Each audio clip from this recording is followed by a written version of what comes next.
बुद्ध के जीवन की ये कहानी उन लोगों के लिए बहुत महत्वपूर्ण है जो शांतिपूर्ण जीवन जीने में विश्वास रखते हैं, लेकिन लोग उनके शांत स्वभाव का अनुचित लाभ उठाते हैं। इस कहानी को अच्छे से समझने के लिए अंत तक ज़रूर देखें। एक बार गौतम बुद्ध अपने शिष्यों के साथ बैठे थे। उसी समय राजा अजातशत्रु वहाँ पहुँचे और बुद्ध से पूछा, हे भगवान, जब से मैं आपका अनुयायी बना हूँ, सब मेरा शोषण कर रहे हैं। वो मेरा शांत स्वभाव का अनुचित लाभ उठा रहे हैं। आपका अनुयायी बनने से पहले सभी मुझसे डरते थे क्योंकि मैं बहुत निर्दयी था। मैं किसी को भी मौत की सज़ा सुनाने से पहले 2 बार भी नहीं सोचता था, लेकिन आपका अनुयायी बनने के बाद मेरा किसी को सज़ा देने का मन ही नहीं करता और ना ही मुझे गुस्सा आता है। मैं बहुत शांत हो गया हूँ और सभी को करुणा से देखता हूँ, लेकिन कुछ लोग मेरे शांत स्वभाव का अनुचित लाभ उठा रहे हैं। इसने मेरे देश के लोगों को भी एक तरह से खतरे में डाल दिया है। इस वजह से मुझे अपने देश के शासन में काफ़ी दिक्कतों का सामना करना पड़ रहा है। कृपया मुझे बताएं कि अब मुझे क्या करना चाहिए। राजा अजातशत्रु की ये बातें सुनकर बुद्ध उन्हें एक कहानी सुनाते हैं और वो कहानी इस प्रकार थी कि एक बार एक बड़े पेड़ के नीचे एक बिल में एक जहरीला सांप रहता था। वो पेड़ गांव के पास एक खेत के कोने में था। वो सांप जरा सा उकसाने पर भी लोगों पर हमला कर देता था और उसके जहरीले डंक के कारण कई लोगों की मौत भी हो गई थी। सांप के डर के कारण लोग उस पेड़ के पास जाने से भी डरते थे। एक दिन एक साधु उस गांव से गुजर रहा था और उसने उस खूबसूरत पेड़ को दिखा। आगे बढ़ने से पहले उसने उस पेड़ की छाया के नीचे ध्यान करने का फैसला किया। कुछ लोग, गांव के लोग अपनी गाय को घर वापस ले जा रहे थे। उन्होंने साधु को देखा तो उन्होंने सांप के बारे में चेतावनी दी। उन्होंने उसे बताया कि ये सब इतना खतरनाक है कि जो भी उसके पास जाता है वो उसे काट लेता है। साधु मुस्कुराए और पेड़ की ओर बढ़ता रहा। गांव वाले वहाँ से चले गए। जैसे ही साधु ध्यान करने बैठे, सांप गुस्से में अपने बिल से बाहर आया और साधु को काटने के लिए तैयार हो गया। साधु ने सांप की आंखों में देखकर एक मंत्र पढ़ा और अचानक सांप ने साधु से बातचीत शुरू कर दी। सांप ने साधु से कहा, क्या तुम मुझसे नहीं डरते? क्या तुम्हें नहीं पता कि मेरा इलाका है और कोई भी यहाँ आने की हिम्मत तक नहीं करता? साधु ने करुणा के साथ कहा, मेरा मित्र, इसमें डरने की क्या बात है? मैं किसी चीज़ से नहीं डरता। मैं मृत्यु से भी नहीं डरता और ना ही मैं जीने की इच्छा रखता हूँ। फिर मैं तुमसे क्यों डरूँ? असल में तुम डरते हो कि कोई तुम्हें मार ना दे, इसीलिए तुम दूसरों को काटते हो। साधु की यह बात सुनकर सांप हैरान रह गया। अब तक उसकी मुलाकात लोगों से हुई थी जिन्होंने उसे मारने की कोशिश की थी या जो उसके डर से भागते थे, लेकिन वो कभी किसी ऐसे व्यक्ति से नहीं मिला था जो ये बातें कहे। सांप साधु के पैरों में गिर गया और बोला कि हे प्रभु, आप सही कह रहे हैं। मैंने आज तक जो कुछ भी किया है वो अपनी जान बचाने के लिए ही किया है।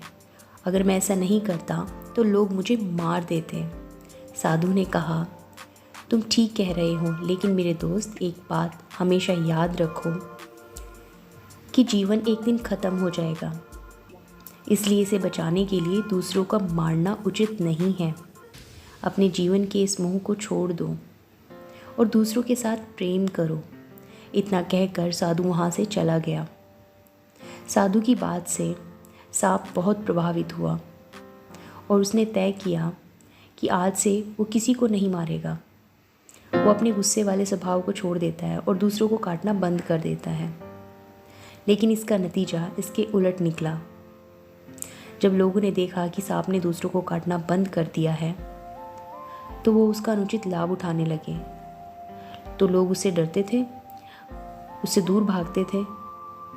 वो अब उसे पकड़ने लगे। अब लोग उसे चिढ़ाने लगे, उसे खरोचने लगे और चोट पहुंचाने लगे। अब सांप हमेशा जख्मी और घायल रहता। वो बहुत दुखी था। वो अपने जीवन का सबसे कठिन समय बिता रहा था। एक दिन वो साधु फिर उसी गांव में आए और उसी पेड़ के नीचे बैठ गए। तभी उसकी नज़र उस सांप पर पड़ी। उसकी दयनीय स्थिति को देखकर साधु बहुत हैरान हुए। उसने सांप से पूछा, मेरे दोस्त, तुम्हारी इतनी बुरी हालत किसने की? किसने तुम्हें इतना घायल किया? सांप ने जवाब दिया, हे प्रभु, आपने मुझसे अपने गुस्सैल स्वभाव को छोड़ने और दूसरों को ना काटने को कहा था। जब से मैंने अपना हिंसक स्वभाव छोड़ा है और शांति को अपनाया है, तब से लोग मेरे साथ दुर्व्यवहार करने लगे हैं। अब कोई मुझसे नहीं डरता। लोग आकर मुझे चोट पहुंचाते हैं और मुझे दयनीय हालत में छोड़कर चले जाते हैं। मेरे लिए ज़िंदगी बहुत मुश्किल हो गई है। सांप की ये बातें सुनकर साधु ने कहा, मेरे मित्र, ऐसा लगता है तुमने मेरी बातों का गलत अर्थ निकाला है। मैंने तुमसे कहा था कि दूसरों को मत काटो, लेकिन मैंने तुम्हें अपनी आत्मरक्षा के लिए फुफकारने से नहीं रोका था। राजा अजातशत्रु को ये कहानी सुनाने के बाद बुद्ध ने उनसे पूछा, राजन, तुम्हें इस कहानी से क्या समझ आया? क्या तुम भी मेरे उपदेश को उस सांप की तरह गलत तरीके से ले रहे हो? मैंने तुमसे कहा था कि तुम अपने क्रूर स्वभाव को छोड़ दो, लेकिन मैंने तुम्हें राजा के कर्तव्य को छोड़ने के लिए नहीं कहा था। आपको बाहर से कठोर होकर राजा बनने के लिए अपने कर्तव्य को पूरा करना पड़ेगा, ताकि आप अपने राज्य में सभी को अनुशासित कर सकें। आपको कठोर होकर अपने राज्य में न्याय की प्रक्रिया को बनाए रखना होगा, ताकि लोग आपके राज्य में शांति से रह सकें, उन्होंने किसी भी तरह की असुरक्षा महसूस ना हो। इसलिए आपको अंदर से साधु की तरह और बाहर से राजा की तरह शासन करना होगा। अगर हम अपनी आसपास की दुनिया को देखें तो हम पाएंगे कि अक्सर अच्छे लोगों के साथ ऐसा ही होता है। लोग अक्सर भले लोगों की भलाई का अनुचित फ़ायदा उठाने की कोशिश करते हैं। इसीलिए जो लोग अच्छे होते हैं उन्हें अपने जीवन में कई मुश्किलों का सामना करना पड़ता है। ऐसे अच्छे लोगों को बुद्ध की इस कहानी से ज़रूर सीखना चाहिए। उन्हें ये समझना चाहिए कि कभी कभी लोग आपकी अच्छाई का गलत फ़ायदा उठाने लगते हैं। ऐसे लोगों को अपनी सीमा में रखने के लिए आपको परिस्थिति के अनुसार व्यवहार करना चाहिए। अगर आपको चीज़ों को अनुशासन में रखने के लिए गुस्सा करना पड़े तो करना चाहिए। आप इसे अपने मन की आंतरिक शांति को भंग किए बिना कर सकते हैं, बल्कि एक अभिनेता की तरह जो एक नाटक में गुस्से में होने का केवल एक अभिनय करता है, लेकिन अंदर से गुस्सा नहीं होता, क्योंकि वो जानता है कि सिर्फ ये एक नाटक का हिस्सा है। इस तरह चीज़ों को काबू में रखने के लिए आपको इस दुनिया में चतुराई से व्यवहार करना होगा, और अगर हम इस कला को सीख लेते हैं तो आपको एक सफल शांतिपूर्ण जीवन जीने से कोई नहीं रोक सकता। दोस्तों, अगर आपको इस कहानी से कोई सीख मिलती है तो प्लीज़ चैनल को सब्सक्राइब ज़रूर कीजिएगा और इस वीडियो को लाइक और शेयर कीजिए। हो सकता है इस कहानी से किसी और की ज़िंदगी बदल जाए। धन्यवाद।